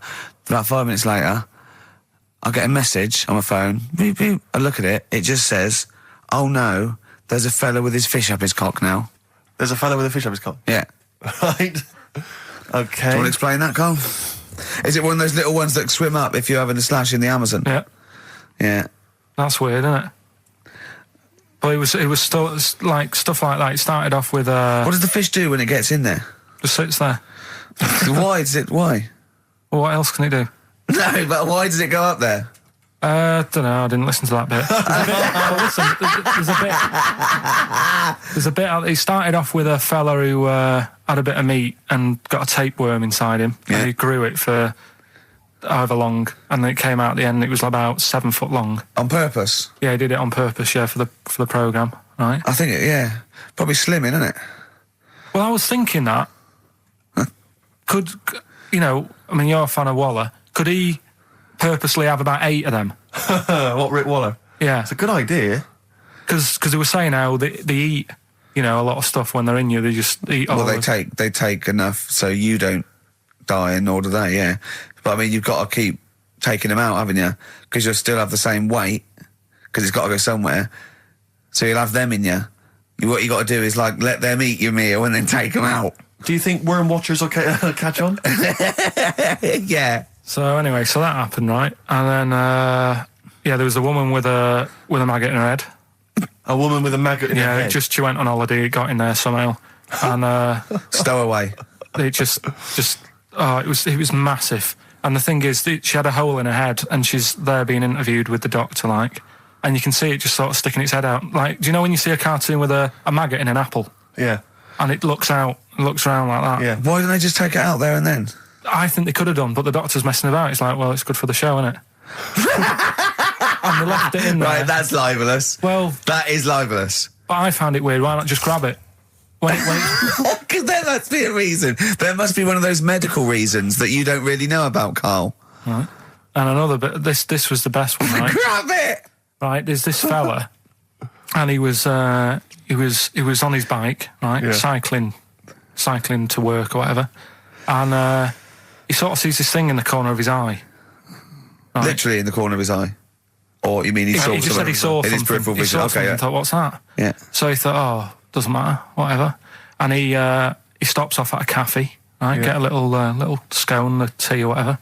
And he goes in there and he's sat down, and the waiter comes over. He says, "Yeah, what do you want?" He says, "I'll have a scone and a tea." He goes, "All right then." So he goes to get it, comes back. As he puts the tea and the scone down, his face is like, "What is that?" Right, like a look of frightenedness on his face. Right, drops the tea and legs it. So the fella's going, what? So he legs it after the bloke and goes, "What?" And he says, oh, "Something came out of your nose. That was massive." Sorry, something came out of the guy. This is all true because people would have watched it, so don't start saying it didn't hang happen. on, I just need to clarify. The guy on the bike... I don't believe he ran away. I don't believe he legged it. I don't believe he had a look of frightenedness on his face, and I don't believe he said something massive came out your nose. And I don't even believe he had a cup of tea in the scone. These are the things that I think are embellished. But who had something coming out of his nose? Was it the guy serving the scone? The one who was on the bike who ordered the scone. Yeah, but what was came it? out of his nose. Yeah, what was it? Came out of his nose. Right. So he goes home and he thinks, I've got to sort this out because it's not good and that. So he But what? No, it was out of his nose. So you mean it poked out of his nose? It didn't come out. It just said hello and then it... It was like the maggot in the head. Yeah, he just popped his head out, had a look around and went back in. Why did the bloke drop the tea and run? Well, it's weird, isn't it? All right, so he goes home. He goes home and he goes, oh, God, you know. So he sits in front of the mirror and he's sat there waiting. This thing comes out. Again, sort of looks round, goes back in again. So he goes, oh. No scones. Right?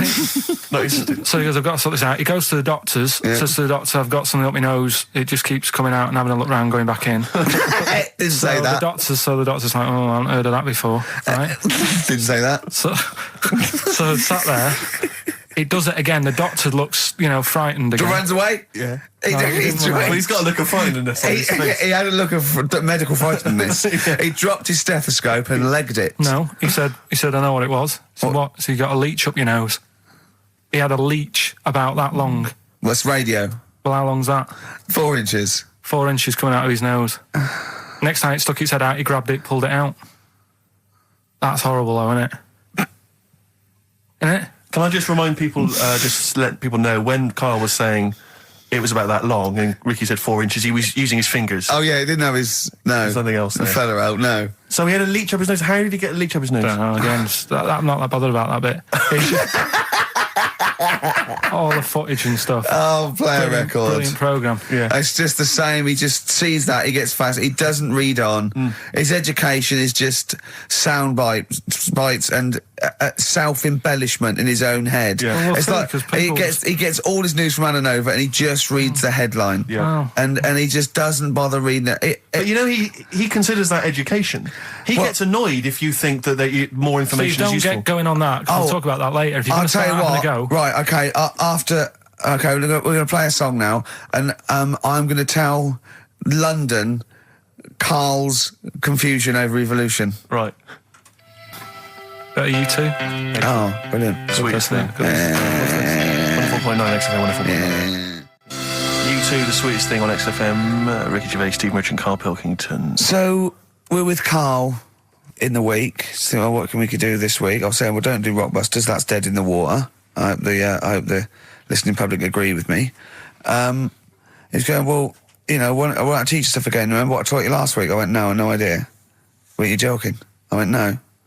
And it was, he went, Ivan the Terrible goes like a fella's eyes. Yeah. He actually said Ivan the Terrible at the time. Yeah. So I can't remember. This was a man who had built something for Ivan the Terrible, and then but his idea of education is telling someone something that knows more about the subject than him, so they can correct him when he's telling them it. And so I said, well, I don't know. And he gets annoyed that me and you are dubious against monkeys who perform bank robberies. And he goes, but you believe in Newton. He doesn't know the difference. I was trying to explain the laws of the universe, right? It was going, what do you do? And so all I come up with, I thought somewhat interesting. You know when you tell a child maths, you say you've got 3 potatoes and you've got 4 potatoes. I have to do that with science to Karl. So I ended up saying, imagine you're in a shopping trolley with loads of house bricks. If you throw the house bricks out, you'll go the other way. He loved that. Right. He didn't you? Because I didn't know that would happen. And it's sort of useful to know. It sort of explained a bit to me and stuff. Yeah. Right? And that's why I like doing stuff every week. I think listeners go away going, well, I didn't know that. Do you know what I mean? Karl told me something there. They forget it instantly, just like we do. We're friends of yours and we forget it instantly. No, the annoying thing with you is, Steve, not so much, Ricky, at least he'll listen now and again, you'll just dismiss stuff straight away. I told you loads of stuff yesterday, I taught you loads of stuff. But Karl, what you consider education... hang on, what you consider education, I consider tittle-tattle. Well, it's not education. Do you know what I mean? You seem to think it's education. It's just kind of gossip, stories you've sort of half read. Right, all right. Example of yesterday. Goldfish have longer memories than people think they do. Yeah. You said no, it's rubbish. No, we didn't. We said, where'd you get that from? Where'd you get the information from? Yeah. There's not enough information there for it to be educational. Because what you've said is also longer than relative. you think. I don't know. Because that as a statement, it has no objectivity. Goldfish's memories are longer than some people think. That isn't a fact. Exactly. Because we don't know how long do people think a goldfish's memory is. Do you see what that isn't a fact? Whereas Newton's laws of physics and the universe are. Right. Yeah, but it was just a little thing. And I taught you more than that. I said about there's loads of Chinese people, if you put them in a line, you can't get to the end of it. I don't know what that means. I don't know what that means. There's loads of Chinese people. We know that, but what? If we put them in a line, we can't get to the end of it? We just say there's about 1 billion Chinese people in the world. But what really annoys me is, right, I read something on the internet the other day, because I'm always trying to learn stuff. Yeah, no, you are. I know you are. Right? Yeah. And you're having a go at me because you're saying, well, what does that mean? Yeah, there was a report on, I think it was on Anova or BBC News website. It said, the world may end in 32 million years. Right, first of all, it says may, it doesn't say it will. And 32 million, who's going to argue with that? And yet they're allowed to put that on a website. You're not having a go at them. No, but you didn't read on. There's more information. That wasn't meant to be a newsflash to worry people. That was like, oh, scientists have discovered that possibility. That was just like. Yeah, but again, possibility. No, but Karl, but there's the 8 other paragraphs that you haven't read. You see, that'll have to give explanations as to why they think that might happen. So therefore, it becomes a news item. It becomes educational. It's not just the headline, the bullet point. The headline's just supposed to draw you into the story so you read on. That's not all the information. But then I was trying to come up with things to excite him, and I realised that I was opening a can of worms. I was trying to come up with facts for him. He was going, give me facts. So I said, oh, okay, why can't an owl, why does an owl have to turn its sort of head 180 degrees? And I said, it's because the eyes are so large, it has a huge focal point for its sight, that they can't move within the skull, right? And he went, well, why'd they do that? Why didn't they just do it, give them normal eyes, and then after I've turned their head? I went, what do you mean? Why didn't they? He went, well, whoever did that. I went, well, it was evolution. It was, he went, it's like giraffes. I read that giraffes grew their necks to eat food. So they didn't grow their necks to get the food. The ones that had upshots lived longer and so got the food and passed on their. He went, yeah, but why didn't they just give them wings? I went, why didn't who just give them wings? He got angry and went, whoever gave them the necks. So his understanding of evolution made me fall on the floor. Who do you imagine is they? Because you don't believe in God, do you? So who is it you imagine is they? Well, whoever made us sorted us out. Who?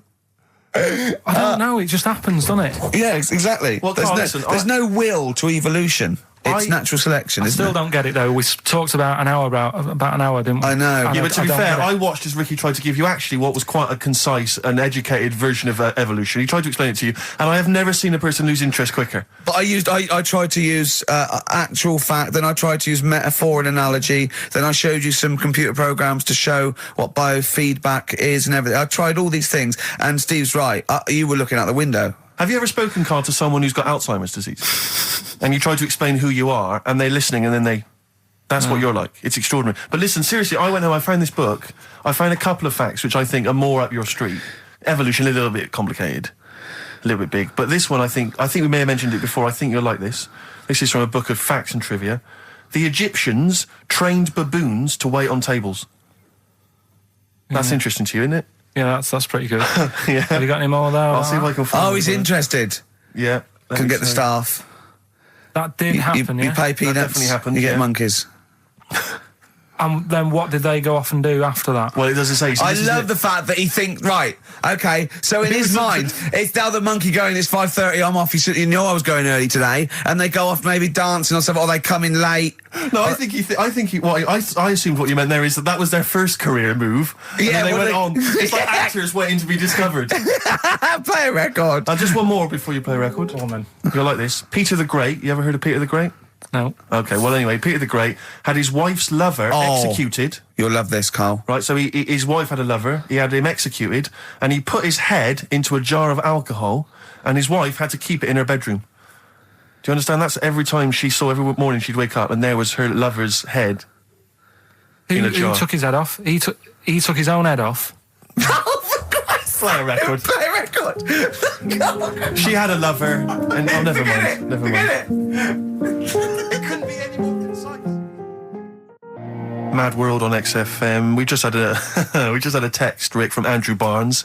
He says he watched the same documentary, it would appear, as Carl did in the week. And he says here, just to clarify, the leech nose man got it up there when drinking from a muddy stream. And he goes on, one can only imagine the frightenedness he experienced.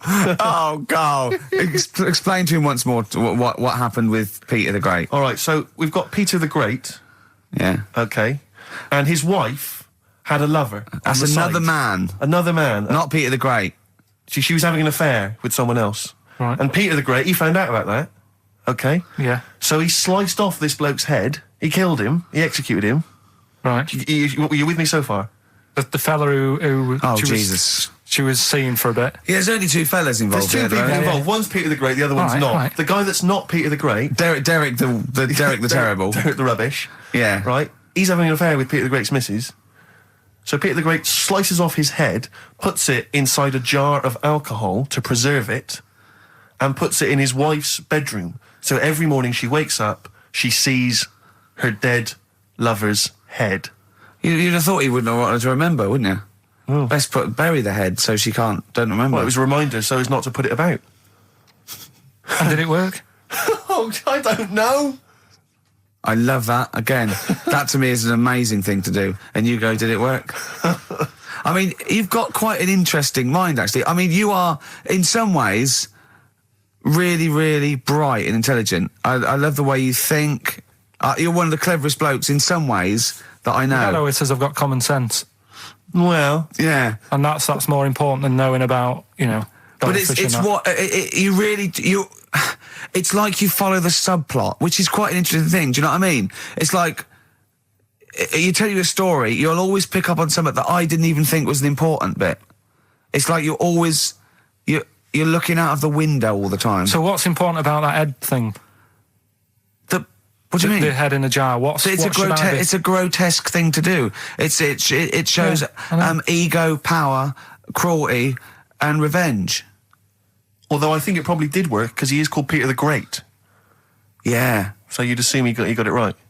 Yeah. I don't see how you can query that. That's the sort of facts you give us. You see now, you're on the other side of the fence, and you've got questions just like we've always got questions. No, but in Carl's thing, it would have been, turns out, some weird happened, right? And he was still alive.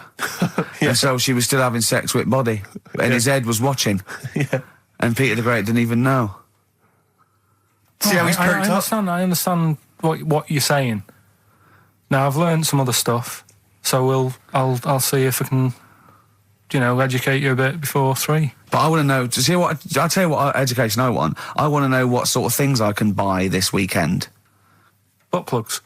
No. Have you got any adverts? Oh, yeah. XFM. Yeah. I did Pandora's that time, box. There's some sort of lesson there. Yeah. What happened? All the evils of the world, wasn't it? Pretty much. What? Yeah. Oh, don't try and explain brilliant. it to Carl. No, Pandora's box. Go on. Well, told not to open it, opened it, released all the evils that are in the world now. But did the person say if you open it, loads of evil will come out? It's not true. It's not true. It didn't really happen. It's not like evolution. It's not the truth. But you remember that? Yeah, you won't listen to some of my stuff, like goldfish and stuff. No, it's not that we don't listen to it. It's that you would pass off how all the evils in the world got here. Because on Ananova it would be, Pandora opens box. Actually, speaking of headlines. Oh, here we what's go. going on in the Okay, look. Yeah, imagine if Pilkington was on News at 10, okay? We should just explain, you cannot be bothered to read an entire news story. You get everything you need from a headline, don't you?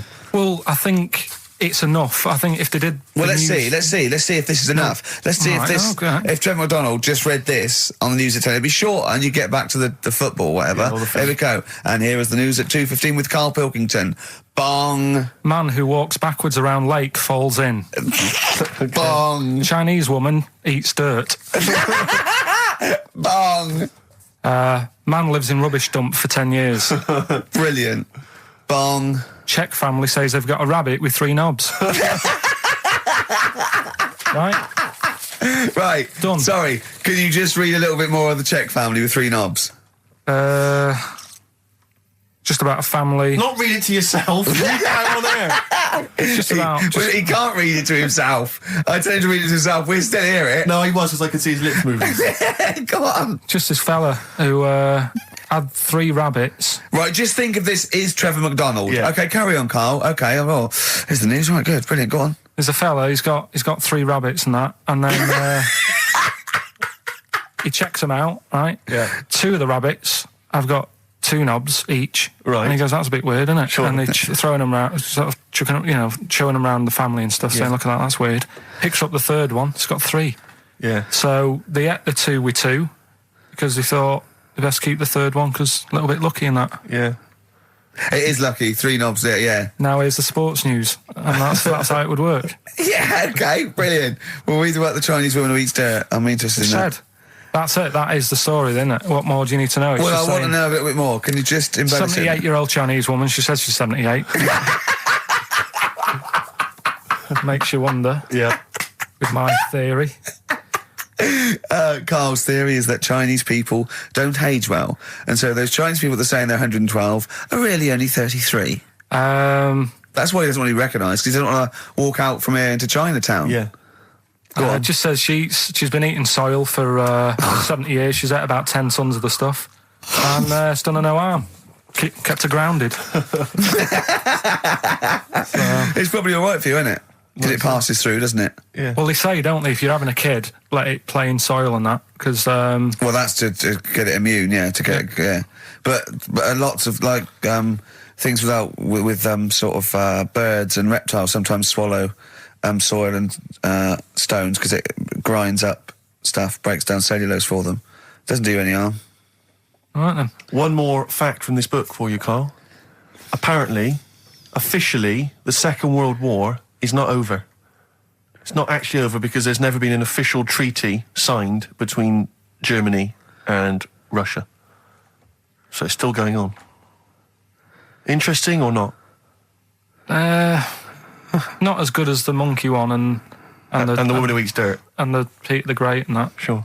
But, yeah, it is over, isn't it? Isn't it, though? That's what I mean about you annoying me with stuff that you go, oh, that's interesting. I don't think that is interesting. Okay. There was, what was it I learnt? What was it I learned? Think of that as a question. Well, we're all trying to figure that out. Yeah, go on. Leonardo... DiCaprio? The painter. Da Vinci. He could write with one hand, draw with the other at the same time. Right. Yeah, that's good. It's all right. That's interesting, isn't it? Yeah, it's all right.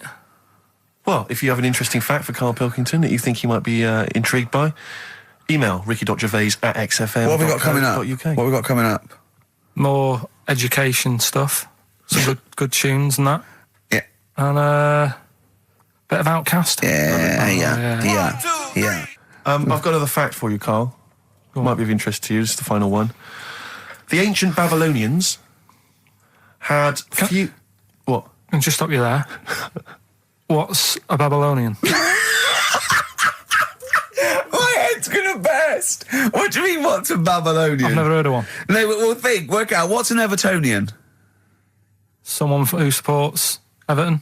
Well, or from? From Liverpool. Yeah, so what's a Babylonian? He's from Baba. Yeah, well, anyway, some people from Baba, ancient Baba, they didn't have very many doctors in those days, all right? Because they felt that illnesses should be left to the wisdom of the public, right? So if you were sick, okay, you were placed in the city centre, right? And then a passerby... Outside Baba. Outside Baba. And a passerby who had suffered from the same ailment or who had seen it treated in the past, they would pass by, they would give them advice on how to be cured. Do you understand? So there'd be no doctors, just people passing by would see, they'd say, what's wrong with you? And they'd say, well, blah, blah, blah, I've had the same thing, here's some advice. And pedestrians were forbidden to pass such an individual without inquiring about the complaint and prescribing for it if they knew how to. So hang on, so there's someone ill. Yeah. It's outside the town hall. Yeah. People walk past, go, what's up with you? They go, oh, my foot hurts. And they go, you've got to do this to get rid of that. Yeah. And were they ever right? Well, what do you mean? Were they ever right? Well, how do we know? What are you telling me? What? What have you just told me? What am I meant to take from that? You just said strangers sort of say, you've got that wrong with you. I think he's sulking. I don't think he's ever going to take anything we tell him again because we don't. No, but I don't like the fact that goes, monkeys can do armed robberies, and we go, no, they can't. I don't understand what the problem is. But how is that different from telling me that a Chinese woman ate dirt? How is that not the same sort of fact? Because that's weird. Someone sat in Trafalgar Square going, I've got a headache and I go take some Nurofen, isn't shocking. I'm not a doctor. I've given him a bit of advice. But neither is the dirt lady. She's not particularly interesting. Neither of them are particularly interesting. I'm just trying to give you an example of the same sort of drivel you feed us every week. Would you sort of have tea round at her house? It's weird. The Chinese woman... Right, so it's weird. Okay, now we're getting somewhere. It's weirdness that you're interested in. See, I thought that you were actually interested in sort of interesting sort of stuff. But if it's weird, it helps. If it's weird, it helps. Yeah, I mean, it doesn't have to be major news. The other day there was something about this fella who... I think he wanted to be an actor, right? And he was trying all his life to be an actor. Couldn't get a gig anywhere, right? So when he died, he said, right, I'm going to leave all my money to the theatre as long as that theatre uses my skull in that play they do with the head. Hamlet. In Hamlet. So that's that sort of news, and it's weird. Right. What money did he have if he'd been a struggling actor? He had some money in that. What did he do? I don't know. Oh, that's what I'm interested in, what he did. Yeah, that's what me and Steve... Yeah, that's what me and Steve are interested in, what he did, how he earned his money. So, because you were going to educate us this week with some interesting facts. Oh, yeah, come on then. Is that it, or have you got more? Well, that's weird. But that's not educational. You didn't give me his name, you didn't give me when, you didn't give me what theatre. No, but also to take from it. Do you know what I mean? If people listening and go, well, I'm a bit like that, it's like if you've got to be dead and have your skull on stage, that isn't the job for you. That's what I'm saying. If it takes that much, give it up, do something else. Right? What else have I taught you? I don't know. You haven't taught us, so you've never taught me anything. See, we'll just have to sort of... What, agree to disagree? Right. I don't know what you can sort of learn from this. Go on then. 7-Up, the drink. Yeah. Right. We're actually on air now, aren't we? Yeah, this is right, it. Okay. This is it, baby. This is a radio show that we're paid Forget for. That, then. Forget. No, come on, 7-Up. It's not really... Not important. It's not interesting. More important. Go on, come on then. The little red dot, that's above the 7 on the can. Do you know, it says 7 up and there's a little red dot. Yeah. That red dot's there because the creator of it was an albino and he had red eyes. And he had that little thing there as his little trademark. Is that true? It's true. That's quite interesting. Right then. So that's what I'm saying. It's not that important, but it's interesting. If it's true, that's interesting. It isn't. It's true and it's interesting. Okay, that's good. You know, Coke used to contain real cocaine. So Well, they used to be medicines, didn't they? tonics, yeah. No, they were medicines. I read that tomato ketchup and Coca-Cola started off as medicines. Probably not a medicine, probably more of a tonic, because it probably a pick-me-up, wasn't it? If I had Coke in it and caffeine and sugar, and same as ketchup, probably lots of vitamin C and lots of sugar, it was probably more of a tonic. It wasn't really a medicine. They didn't say, cancer, have this on your chips. It's some HP. Wasn't a medicine, it was... Well, it was, kind of. All right, okay, let's agree to disagree on that particular one. Okay, all right, yeah. Is that it, Carl? what Because else? you've Any been other educated this week. You've given us the 7-Up thing, okay. I've told you about the goldfish. Not really, but yeah. He didn't tell us anything about goldfish. This is your fact, right? You know what? Goldfish might have longer memories than some people think. That's not a fact. That under no circumstances would imagine Magnus Magnuson saying, what animals might have longer memories than most people think? This is goldfish correct. Imagine that as a question. How is that a fact? If you ever have children, you can educate them with this kind of drivel. Is this how you're going to raise your kids? So their minds just pumped full of this That'd be my rubbish? job. I'd keep them interested with stuff like that. Right. Yeah. Suzanne does the proper stuff. Yeah. So you agree there is some proper stuff? Yeah, but I wouldn't make him do it. I'd just sort of leave the book there, and then if he read it, I'd go, that's good. That is. What book would you think? What, the 50th freakiest people ever to be born? Give him that to start with. What would you tell me your favourite was? The little fella who's playing the keyboard? That or the three-legged fella. Yeah, okay. So he's learnt that. That's the first day at school. What would you teach him the second day at school? I don't know, because Why do owls have to turn 180 degrees to look the other way? Because they've got big eyes. Yeah, and what's that mean? What do you mean? What's it mean? Can I just... I don't think you should have children. Well, Suzanne's always saying, she'd like to hear tiny feet running around the flat and stuff. Yeah. I just said, let's get a little midget cleaner. Can I just give you a little fact here? Someone's emailed in for you, Carl. They've sent an interesting fact for you. I think you're going to be interested in this. Don't read it on the email. Let me read it for you. I think you'll be excited. An interesting fact from Carl. That's from Toby. He says, Attila the Hun punished some fella who annoyed him by cutting off his arms and legs. You'll love this. And stitching his arms back where his legs should be. And vice versa. Look at his face. Look at the little smile that's just cracked on his lips. That is the kind of fact you've been waiting for all day, isn't it?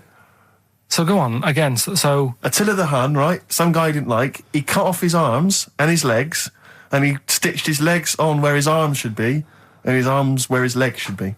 Look at him looking at his body, trying to picture it. Yeah. I'll let it sink in for a little while, then I'll ruin it for him. Carl, what are you thinking? I'm just picturing it. Right, he would have died. It would have been tokenistic. There's no way that person could have lived through it. So it was just for Attila the Hun's fun. He probably put him on a stick outside his gate or something. There's no way in those days that he could have gone through complete limb amputation and... So would he have wore a jumper for pants? Placebo, Special Needs on XFM 104.9. Email in where Lanzarote is. I don't know if it's Italy or Spain or Europe or maybe Africa. You know, these are the sort of things, these are the reasons I come into it, to at least learn something, innit, Carl? We've stopped educating Ricky, so I've stopped learning, about things like the woman who ate mud all her life. I told you something before when we were in the office. What did what was that? What did you teach me? They've just counted how many fish are in the sea. No, they haven't. They've just done a census. A census? What, of fish? Yeah, some fellas have gone in the sea and they've got to work out. There's about... This is Spratt. Is this your son? No, he's a lodger. Okay, well, let's mark him down. That's 2. Oh, I've lost count. 6,000,004. Oh, darn. So how many are there? About... There's a lot. Oh. Well, there are more species of fish than bird, mammal and reptile put together. Can I ask a question? That's on my DVD of animals. That's still available in the shops. Probably find it online. You'll get that slightly cheaper. $15.99. What? Go on, ask me a question. Features of Ask me a which question. includes Karl Pilkington's also on the DVD. Yeah. That's a perfect Christmas gift. Yeah. Go on. Yeah, this is a question. I was discussing this yesterday. This is not a bit of shit. This is not a joke. I genuinely have always been slightly perplexed, and we were discussing it last night. The notion of the birds and the bees. Yeah. Now, I don't mean, the birds and the bees. I understand how, Why they use the birds and the bees? Yeah, because, well, you see, I always, as a child, I assumed the bees were having some kind of relations with the birds. No. So what is there anything to do with the birds and the bees, or is it literally, just like a euphemism? It's just, the birds and the bees. No, but they... Do the birds do anything with the bees? No, not at all. It was where they just take them out, it was where parents used to sidestep the issue by saying things like, when a lady blackbird and a man blackbird, they meet, right? They make a little nest. And then because they're in love, they have an egg. Yeah. And that was it. I understand that. That makes sense. But why the bees? Why the birds and the bees?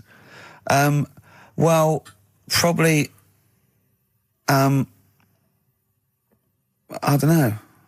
I don't know. You see, within nature, forgive my ignorance, within nature there is no relationship between bees and birds, is there? No, not at all. No, not at all. Nothing's going on. But probably what it was, if the parent found it hard to say, Daddy puts his penis at Mummy's vagina, it was much easier to say, like in the insect world, billions of them queue up and just fill the queen with spunk for about a day. Sure. Avoiding the embarrassing intercourse. Exactly. That's what I think, Carl. What do you think? Were you talking about the birds and the bees? Did anyone bring that up with you? No, it was just in that class, wasn't it? When they put a video on. That's what we had. No, we had a film. And they just said, I watched that. And then... what film, though? Basic Instinct? It was just like, two people. And all sat round the telly and watched it.